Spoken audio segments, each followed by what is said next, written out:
All right, good morning. I'm here with Mike from the Oil Tank Sweep, NJLC, MIU and Property. Today, we're going to be conducting a sweep of the property to see if there's any oil tank buried underground. So, hi Mike, how are you? I'm good. How are you? I'm just going to have you guys walk with me as I start here. We're here in Ewing, New Jersey doing an underground oil tank sweep.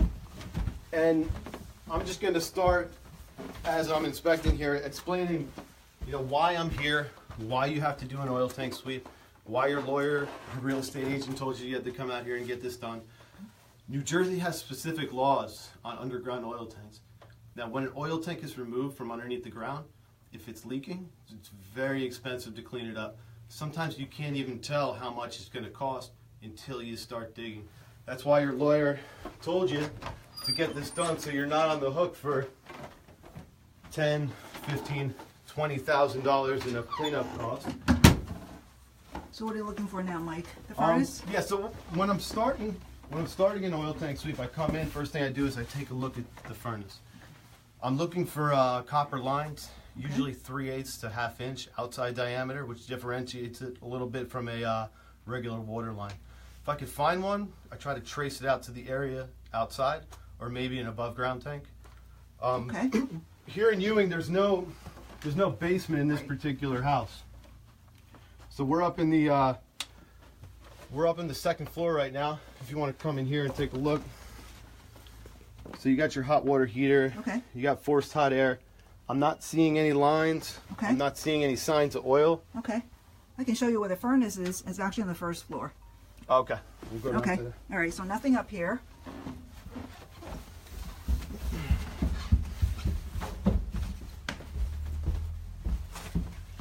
So Mike, how many of these sweeps do you guys do a week? We do about 100, 120 a month. Oh, wow. Okay. Yeah.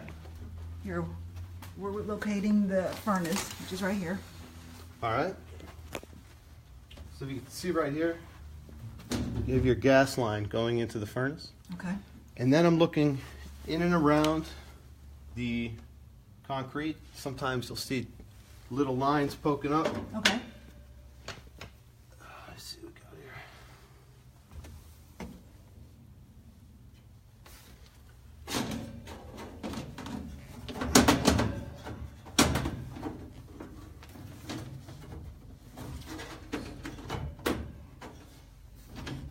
I'll have to take that off later. It's bolted in. Okay. But so in many cases, the two lines that are leading out to, if there is an oil tank, will be embedded in the concrete slab. Okay. So you'll see them coming up either right outside or right inside. If there's an active oil tank, you'll see the lines going in where the gas is now going in. Okay. Not seeing anything here. All right. So I'll begin my sweep outside. Great. All right. I'm going to follow Mike to the outside.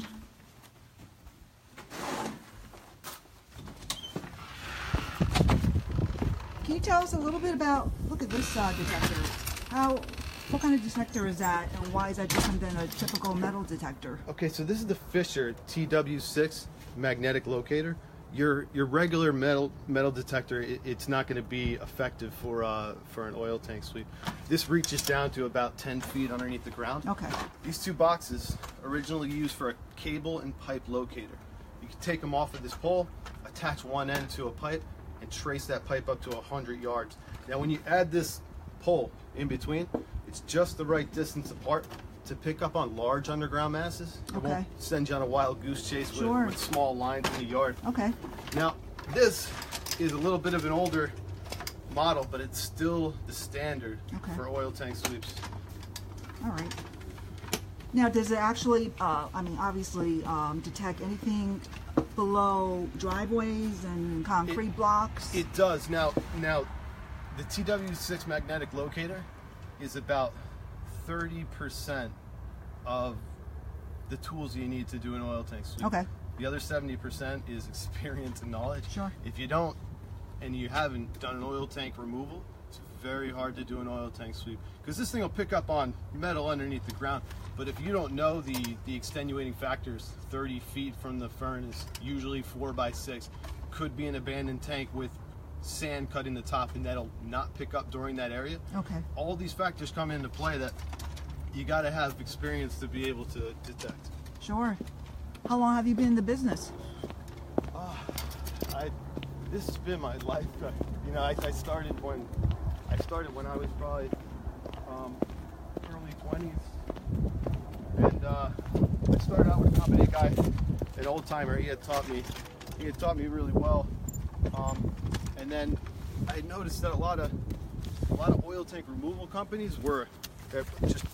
Let me interrupt you real quick. Sure. So right here, I have the sound turned off on my locator. Okay. I focus on the gauge. Usually, if there's a tank that I pick up on, it'll be at 100 for a 4x6 area. Okay. Yeah. So I started out when I was around 20, and I noticed many oil tank removal companies were too busy doing removals to get sweeps done in a timely fashion.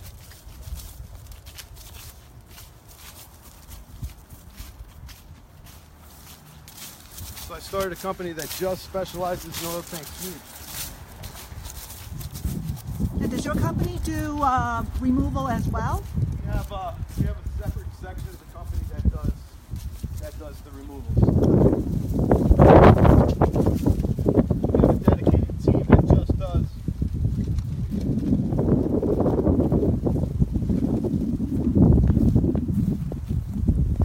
Now, as I'm doing this, I'm looking ground surface. I'm looking foundation of the house. Okay. I'm looking for any obvious signs of an oil tank. Okay. That would be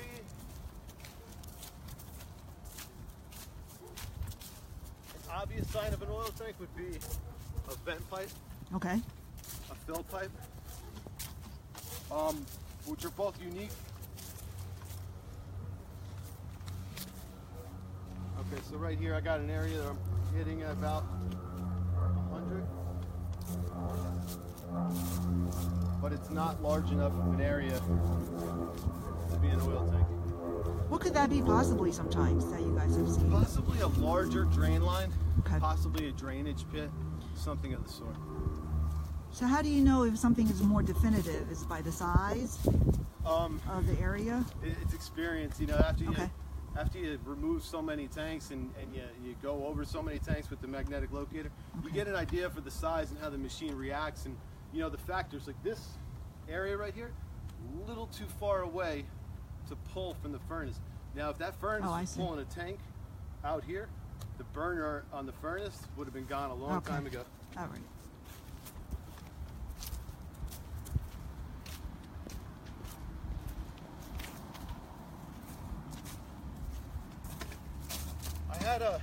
I had a client last week in Rahway, New Jersey, who didn't want to spend the money for an oil tank sweep. He didn't want to do it. His lawyer made him do it.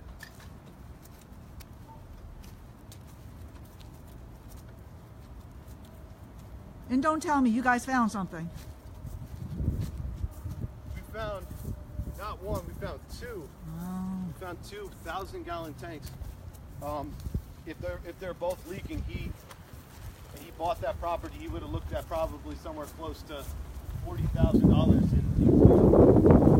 So how do you know, like when you clean up, if the soil is actually contaminated? If the what? If the soil is contaminated. Okay, so when we remove a tank, the township inspector has to come out. Okay. When the tank is removed, we wait until the inspector shows up, passes or fails based off of if the soil is dirty or not. Okay.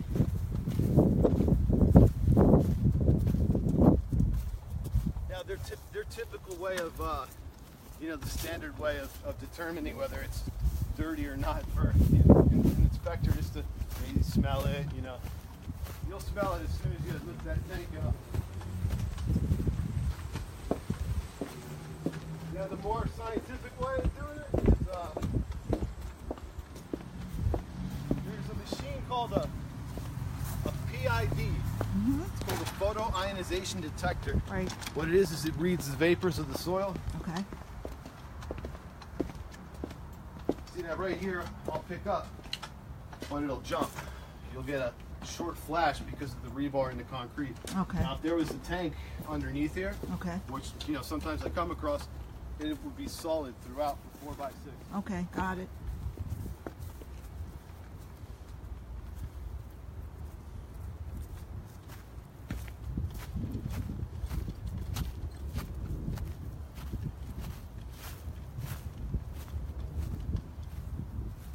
So if the ground is covered with snow and ice, what do you guys typically do? Do you usually have to wait for another day to come out, or we that? bundle up.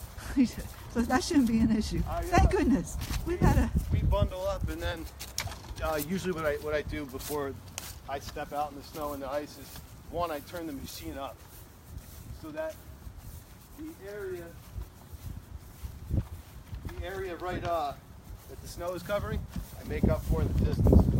And actually working in the snow and the ice it helps you cover the ground a little better because your tracks are being marked. Oh, You can true, see true, exactly where you were. Okay. I didn't know that makes a difference or not. Yeah, to now accuracy. when in the snow or the ice, because I can't see the ground surface as well as if it wasn't. Right. When I pick up on an area, what I do is I'll take a pole and I'll put the pole down on the ground to make sure I'm not picking up on like a chicken wire fence, Right. left in the yard.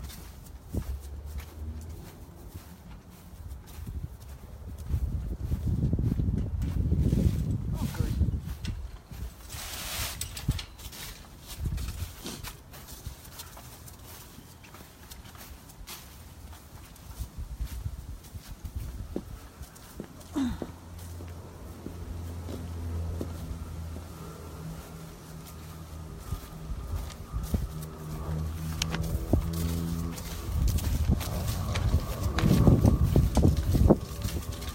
Now, as alright, same thing over here. I would get a jump because of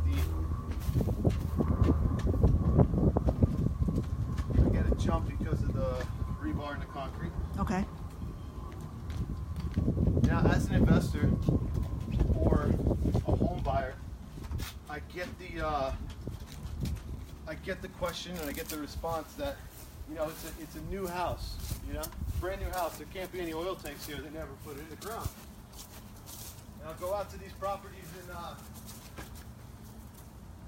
Princeton, or I'll go out to properties in Howell, brand new construction, and I'm walking the yard and I'll pick up on something and nobody can believe that there's an oil tank there, but you never know what was built on a property. That's true. That's before very, we show very up. true. And even though it's new construction, there could be an old oil tank from an existing house. So just because you have an oil tank above ground, it doesn't mean that they didn't have one below it before? Is that pretty typical? So whenever I see an above ground tank, the first thing that I think is, where's the below ground? At the time that they were putting in oil tanks, which was not on record until like the 1990s, Right. it's considered a fire hazard to keep an above ground tank. Okay. Okay.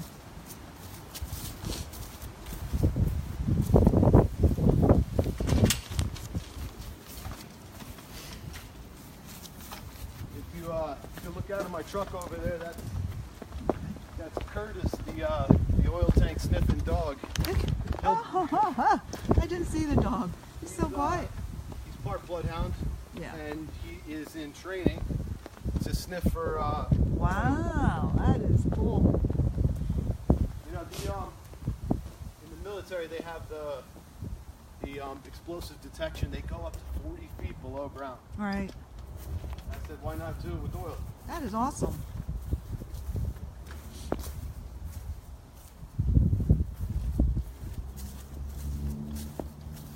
All right. Now, is there anything that you also look from the outside? I know you were looking for the inside for the pipes coming in, but I guess if it's not, then Yeah, so there's as nothing to worry I about. explained before, when I'm walking the yard, I'm looking for vent pipes and I'm looking for fill pipes. Now, in most cases, they're up against the foundation of the house, and they're unique in appearance. Now, the cap on a fill pipe will usually say oil. There's usually a certain look to it. Right. And the vent pipe will usually have a certain mushroom cap that's unique to an oil tank. Okay. Doesn't have to be up against the house. My recommendation to any investor or buyer, well, one is to get an oil tank sweep. But Sure. if you were going to the house for the first time, you want to look on the foundation of the house. You want to look in and around the yard for any vent pipes or fill pipes. If you're not sure what that is, just Google it. It'll Okay, show you a picture great. of what it is. All right. I think that's about it, right? So any final words before we So conclude? this is what I had found here. The only part of the yard where I'm coming up with a reading is over in the front over there. And as I Okay. explained before, that reading is way too small to be an underground oil tank. Okay. So what I do from here is I just write up a report. Okay, You'll great. have it emailed to you the same day. Okay. And then you can move forward with your sale. Okay, great. So, just as a final question, what areas? I know you're located in Central New Jersey. What areas do you serve? We're located in Edison, but we work throughout the state. Okay. We have a crew of guys that just do sweeps. Okay. Nothing more. So Okay. we cover most of New Jersey. Okay, great. I will publish Mike's and his company's information. But if you guys ever need anybody to sweep, this is a guide to go to. Thank All right, you. Thank you.